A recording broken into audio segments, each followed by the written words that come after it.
কানে কানে আসলে বলে যে হুজুর মূর্তি ভাস্কর্য এগুলো বলবেন না, এগুলো কি ইসলামে আছে না নেই এটা ওর জানার দরকার নেই, বলবেন না।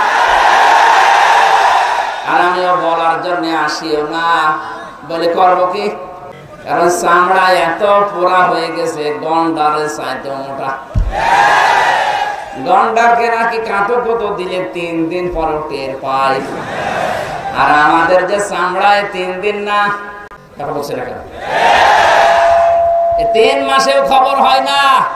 এজন্য আমি থিওরিটা বললাম, ইসলামের ভেতরে নতুন করে কিছু দিয়ে যদি বলেন এটাও ইসলাম, আপনি কাফের। আর ইসলাম থেকে কিছু বাদ দিয়ে যদি বলেন যে এটা ইসলাম না, আপনিও কাফের। এটাতে সত্য কথা আমার জানা নেই। এরপরও যদি আপনার বিবেকের দরজারে তালা না খোলে, আমার মনে হয় আপনার বিবেকের উপরে কুকুরে পোশাক করেছে। অবশ্য ঠিক। কোন এলাকায় আসলাম, এটা রংপুর না? রংপুর এলাকায় গেলে ওদের নামের আগে পরে থাকে ম ফয়সী বর্গিজ।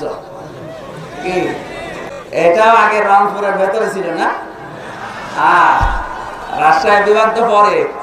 ও রাজশাহী আগে, মফেজ গুলো সব বের হয়ে গেছে ওই দিক থেকে। না, ওদের মতো জবাব দিলে হবে না। রাজশাহী, বাংলাদেশের ভেতরে রাজশাহী অনেক উন্নত শিক্ষায়, বিশেষ করে শিক্ষিত মানুষের আচরণ যেন ওইরকম পাওয়া যায়। আমি কথা শুনলে কিন্তু বুঝবো আসলে বাস্তবতা যেটা আমরা অনেকে টের পাচ্ছি। কথা বললেও এখন মার খাবো, না বললেও মার খাবো। সুতরাং আমরা এখন বলেই মার খাই। কোরআনের একটা গুরুত্বপূর্ণ সূরা কি? সূরা মুমিনুন 12 এবং 13 দুইটা আয়াত পড়েছি। এই সূরায় আয়াত আছে 118টা। কয়টা?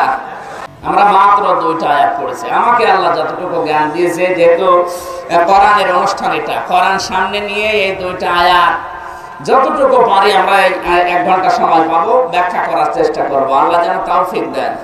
জবান খুলে সোনালী আয়াতটা পড়েন। আউযু বিল্লাহি মিনাশ শাইতানির রাজীম।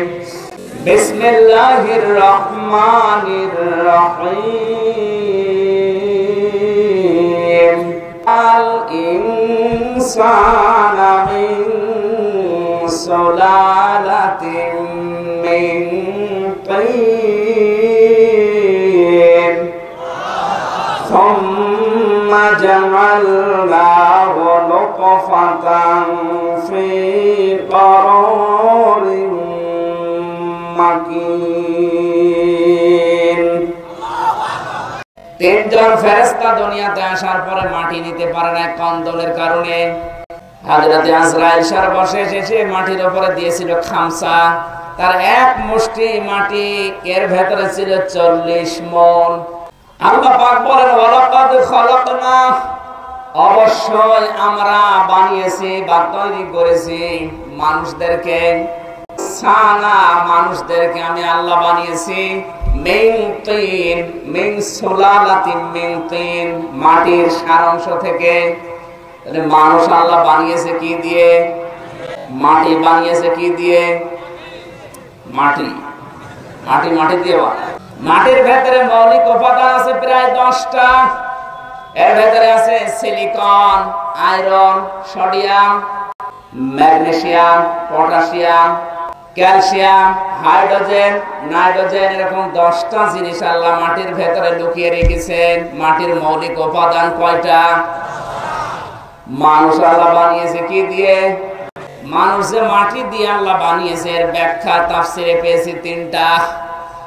1 নম্বর, মানুষ মাটি দিয়ে তৈরি। তার ব্যাখ্যা হচ্ছে, এই পৃথিবীতে সর্বপ্রথম যিনি মানুষ, তিনি মাটির তৈরি। তার নাম আদম আলাইহিস সালাম। তাফসিরে ইবনে কাসিরের বর্ণনা বলছে, 3জন ফেরেশতাকে আল্লাহ দুনিয়ায় পাঠিয়েছিলেন। 3জন ফেরেশতা দুনিয়াতে আসার পরে মাটি নিতে পারে না কন্দলের কারণে। হযরত আজরাইল সর্বশেষ এসে মাটির উপরে দিয়েছিল খামসা। তার 1 মুষ্টি মাটি, এর ভেতরে ছিল 40 মণ। আল্লাহ রাব্বুল আলামিন বললেন, তৈরি করো। ফেরেশতারা আদম আলাইহিস সালামের বডি বানিয়েছে। গলা পর্যন্ত বানানোর পরে আমার আল্লাহ বলেন দাঁড়াও, এ পর্যন্ত রাখো, তোমাদেরকে আমি মুসাউবির বানাইনি। মুসাউবির আমি আল্লাহর নাম। কার নাম? সবাই বলেন মুসাউবির শব্দের শাব্দিক অর্থ হচ্ছে আকৃতি দানকারী। এই জন্য আমাদের এই আকৃতি এটা আল্লাহ নিজে দিয়েছেন। আজ যে মানুষগুলো আল্লাহর এই নাম ধারণ করে আকৃতি তৈরি করার কাজে আছেন, আপনাকে আমি সাবধান করছি, এখনো থেমে যান, আপনি ধরা খাবেন। আপনি কি বুঝে চিল্লালেন নাকি আন্দাজে? রাজশাহী তো আপনি অবশ্যই বুঝেছেন। ইঙ্গিত দেওয়ার পরেও যদি কেউ না বোঝে, ওটা গন্ডা। মুসাউবির কার নাম? আরো জোরে বলেন কার নাম? এই নামটা আজ যারা জোর করে নিজেরা নিতে চায়, তাদের খবর আছে, তারা থেমে যায় এখনো। দুনিয়ায় আসল না, এরপরে আরেকটা জগৎ সামনে আসছে। মানুষ কিন্তু চিন্তা বুক দিয়ে করে না, করে মাথা দিয়ে। মাথাতে দিয়ে চিন্তা করে, এটার প্রমাণ কি? বিজ্ঞান এখন মাথা গবেষণা করে পেয়েছে 6টা জিনিস মাথার ভেতরে আছে। মাথার ভেতরে 6টা জিনিস, বিশেষ করে কপালের উপর থেকে শুরু করে ফ্রন্টাল লব আছে, এর ভেতরে 7টা জিনিস পাবেন। এরপরে প্যারাইটাল লব আছে, টেম্পোরাল লব আছে, এটা আবার ডান দিকে একটা, বাম দিকে একটা।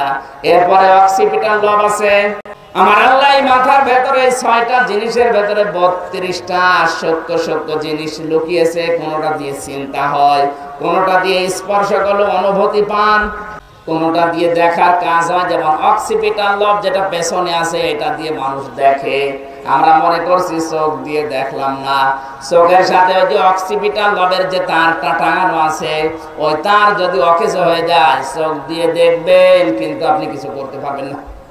এটা এখনো যাদের পরিপক্ক হয়নি, পরিপূর্ণ হয়নি, বোঝ হয়নি, তখন তারা দেখবে কিন্তু এটার কাজ তারা করবে না। যেমন বাচ্চা যদি সাপ দেখে, ওর দৌড় দেওয়ার দরকার ছিল না?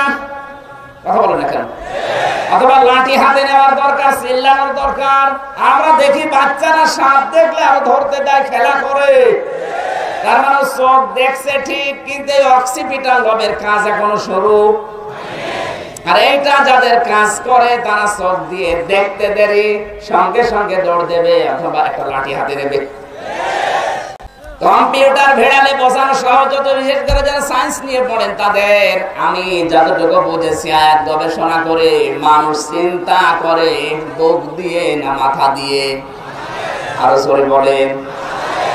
তাহলে এখনকার যে মানুষগুলো কলব পরিষ্কার করার জন্য হো দিয়েছে, একে কলব পরিষ্কার হচ্ছে না, বুক ব্যথা হচ্ছে।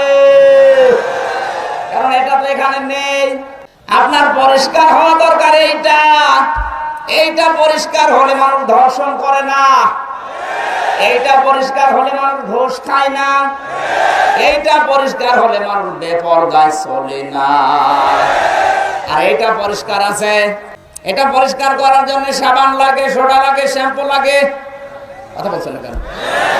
আমি পরিষ্কার করলাম বেশ ভালো করে শরীরটা, বসে আছে ঘুষ ছাড়াও ফাইলে সই করে না।